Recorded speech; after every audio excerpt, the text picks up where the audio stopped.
વરસાદે ભૂવો પડ્યો. હેલ્મેટ 4 રસ્તા પર મસમોટો ભૂવો પડ્યો. આ ભૂવાના કારણે છેલ્લા 3 દિવસથી વાહન ચાલકો પરેશાન થઈ રહ્યા છે. પાણીની પાઇપલાઇનના રિપેરિંગ પછી પણ અહીંયા રોડ નથી બનાવાઈ રહ્યો. એ જ એક ટ્રેક્ટર કપચી નાખી અને ધીમી ગતિએ ખાડો પૂરવાનું કામકાજ ચાલી રહ્યું છે. રસ્તાની વચ્ચોવચ્ચ ખાડો પડતા વાહન ચાલકોને હાલાકી વેઠવાનો વારો આવ્યો છે. ત્યારે છેલ્લા 3 દિવસથી આ મુશ્કેલીનો સામનો વાહન ચાલકો કરી રહ્યા છે. અમદાવાદ શહેરના રસ્તાઓ હંમેશા ચર્ચામાં રહેતા હોય છે. ખાડા તો પડી જાય છે, રસ્તા ખરાબ પણ થઈ જાય છે, પરંતુ તેને રિપેરિંગ માટે લગભગ 10 થી 15 દિવસનો અથવા તો અઠવાડિયાનો સમય પણ વીતી જતો હોય છે. ત્યારે આવી જ ઘટના અમદાવાદના કહી શકાય કે ઉત્તર પશ્ચિમ ઝોનમાં થઈ છે. મહત્વની વાત કરવામાં આવે તો હેલ્મેટ 4 રસ્તા પાસે એક મસ્ત મોટો ખાડો હતો. ખાડો પડ્યો છે. પાણીની પાઇપલાઇનમાં ભંગાણ હતું અને તેનું રિપેરિંગ કાર્ય અમદાવાદ મ્યુનિસિપલ કોર્પોરેશન દ્વારા કરવામાં આવ્યું હતું, પરંતુ છેલ્લા 3 દિવસથી આ કામકાજ પૂર્ણ થઈ ગયું છે.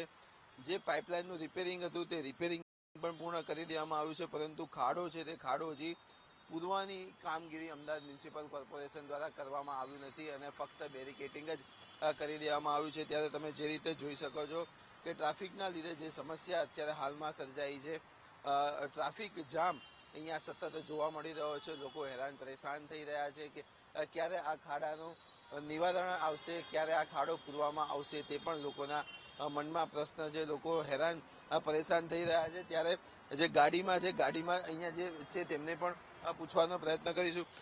આ ખાડાથી કેવી તકલીફ પડે છે? વધારે તકલીફ પડે છે. આ ટાઈપનું કામ ના હોવું જોઈએ. 24 કલાક કામ કરી શકાય છે. 8-8 કલાક રાખીને 3 શિફ્ટમાં કામ પૂરું કરવું જોઈએ, જેથી જનતાને તકલીફ ના પડે. Thank you.